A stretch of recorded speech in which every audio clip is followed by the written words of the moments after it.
चीन का महाविनाशक करियर। जी हां, एक ऐसा समुद्र का जहाज जो चलता फिरता एयरपोर्ट है। दुनिया की सबसे बड़ी ताकत समुद्र में मौजूद है चीन की। चीन की नौसेना का लोहा अमेरिका पहले ही मान चुका था, 1 साल हो गया है। अब उसके बाद चीन ने फिर से अपना तीसरा महाविनाशक युद्धपोत बनाकर समुद्र में उतार दिया है। सलाम, नमस्ते, सत श्री अकाल। मैं हूं रजा और आप देख रहे हैं रजाग्राफी की स्पेशल रिपोर्ट, और इसको आप ब्रेकिंग न्यूज के तहत भी समझ सकते हैं।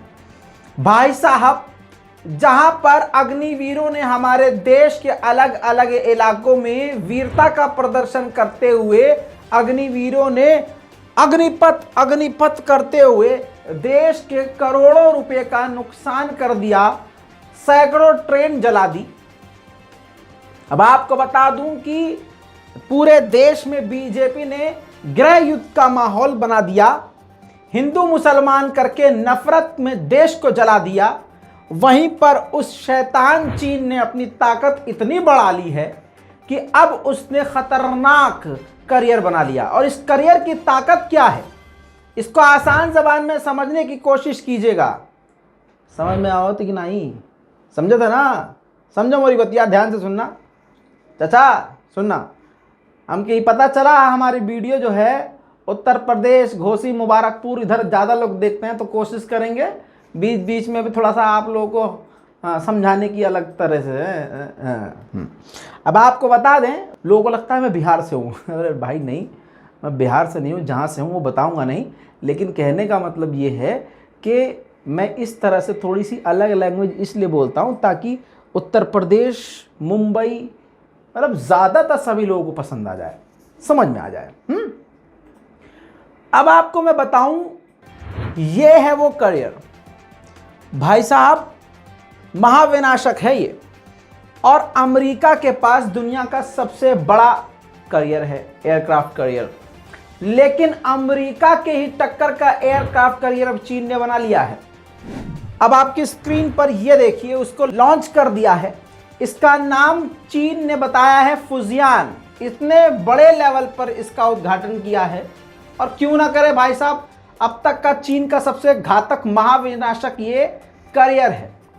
आपको बता दूं, अमेरिका ने जिस तकनीक का इस्तेमाल किया है, पूरी दुनिया में दूसरा चाइना ही है जिसने अमेरिकी तकनीक का इस्तेमाल किया है। मतलब जो तकनीक अमेरिका इस्तेमाल कर रहा है वो चीन ने भी इस्तेमाल कर ली है। इलेक्ट्रोमैग्नेटिक कैटापोल्ट से ये लैस है फुजियान।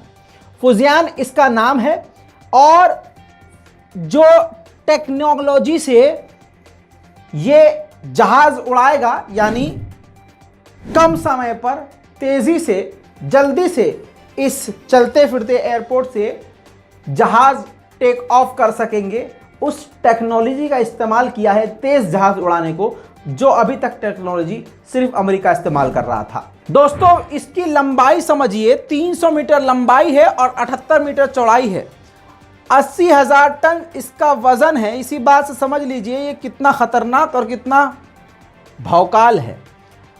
आपको बताऊं, अब तक का ये सबसे बड़ा करियर है, और इस पर अब तक सबसे ज्यादा हवाई जहाज, फाइटर जेट उतर सकते हैं। आपको बताऊं, इस युद्धपोत पर कौन कौन से चीन के फाइटर जेट तैनात होंगे। सबसे एडवांस फाइटर जेट, लगभग सारे advance fighter jet, upgraded fighter jet इस पर चीन तैनात करेगा। J-15 लड़ाकू विमान, J-15 इलेक्ट्रॉनिक वॉरफेयर, यानी जो लेजर छोड़ने वाला उनका हवाई जहाज फाइटर जेट है, वो भी तैनात होगा। J-35 अपग्रेडेड जो है वो भी इस पर तैनात होगा। Weekends wing early warning aircraft KJ-600 और सशस्त्र टोही ड्रोन, यानी ड्रोन भी तैनात होंगे। और दोस्तों, आपको बताऊं, इसके समुद्र में उतरने से भारत और अमेरिका की टेंशन बढ़ गई है।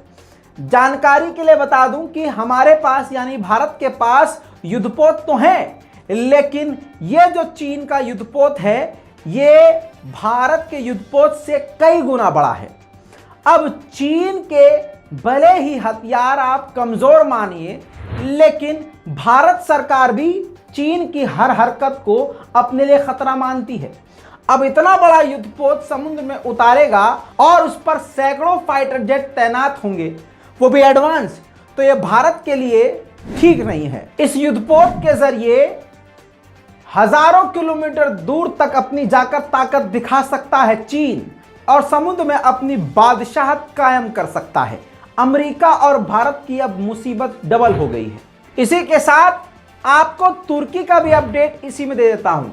ये पीछे स्क्रीन पर देखिए, तुर्की ने एक बार फिर से हवाई हमला किया है इराक के कई इलाकों में और हमला करने के बाद 6 लड़ाकों को कत्ल कर दिया है और कईयों को घायल किया है। लगातार कुर्दिशों को निशाने पर तुर्की ले रहा है। दूसरी तरफ तुर्की के विदेश मंत्री ने कहा है कि ये जो पीकेके है ये सिर्फ तुर्की के लिए नहीं बल्कि नेटो के देशों के लिए भी खतरा है। वहीं पर पीकेके ने नॉर्थन सीरिया की तरफ से तुर्की पर हमला कर दिया था, बॉर्डर के इलाके पे, जिस पर रूस ने गुस्सा जताया है और निंदा करी है और सीरिया के उन लड़ाकों की आलोचना करी है और ये वही लड़ाके हैं पीकेके। अब ग्रीस के प्राइम मिनिस्टर ने खुद ही बोल दिया है कि हमारी और तुर्की की बातचीत बड़ी खराब चल रही है, रिश्ते खराब स्थिति में पहुंच चुके हैं, तो हम चाहते हैं कि तुर्की से बातचीत करने के लिए एक ओपन चैनल हो जाए, मतलब खुले लेवल पर बात की जाए जिसमें सार्वजनिक जगह पर बात हो और मीडिएशन करने के लिए कोई व्यक्ति या कोई देश शामिल हो। वहीं पर आपको बताऊं, कमाल हो गया, धोती फाड़ के रुमाल हो गया। जिस काम के लिए रजब तैयब एर्दोगान ने इजराइल से हाथ मिलाया वो काम अब नजर आ रहा है होता हुआ। अब जिस देश से मामलात बिगड़े हुए थे, अरब देशों को आड़े हाथ ले रहा था तुर्की, और अरब देश भी इतना चिढ़ गया था तुर्की से कि उसने एक वक्त वो था कि तुर्की के प्रोडक्ट का बायकॉट कर दिया था। अब इजराइल से हाथ मिलाने के बाद सारे तारे बदले हुए नजर आ रहे हैं। अब मोहम्मद बिन सलमान आने वाले 22 तारीख को, इसी महीने की 22 तारीख को मोहम्मद बिन सलमान सऊदी अरब के प्रिंस रजब तैयब एर्दोगान से तुर्की में मिलेंगे। है ना कमाल की बात। एक तरफ तो भाई साहब ये है और दूसरी तरफ अमेरिका के प्रेसिडेंट जो बाइडेन सऊदी अरब जाने वाले हैं। बड़ा खुश हो रहे थे मोहम्मद बिन सलमान कि चलो आखिरकार आ रहा है प्यासा कुएं के पास, लेकिन बाइडेन ने जोरदार जूता मार दिया है अरब शासक को। कह दिया है कि मैं सऊदी अरब तो जाऊंगा लेकिन मोहम्मद बिन सलमान से नहीं मिलूंगा। अरे बाप रे बाप, देखा तो जितवा मार दिया उतार के मुंह पे एकदम। दोस्तों इतना ही है, बहुत ज्यादा। कल हमने 7 रिपोर्ट डाल दी, दिन में 7 रिपोर्ट। सुबह से 9 बजे से रात के 11 बजे तक हमने 7 रिपोर्ट डाल दी, रिकॉर्ड तोड़। माशाल्लाह अच्छी लंबी लंबी वीडियो होती है भाई साहब हमारी। अजी इतनी वीडियो डाल दी कि आप लोग देख ही नहीं पाए। तो आप लोगों से गुजारिश है कि जो छूट जाया करे वो देख भी लिया कीजिए। नहीं होते हैं तो आप परेशान होते हैं, रज़ा भाई कहाँ चले गए, और हम काम कर रहे हैं लगातार दबादब, तो आप देख नहीं रहे हैं। देखिए, ज़रूरी है। कमेंट में अपनी राय लिखिए, रिपोर्ट को शेयर कीजिए, चैनल को सब्सक्राइब कीजिए। मैं हूं रज़ा और आप देख रहे हैं रज़ाग्राफी। जय हिंद।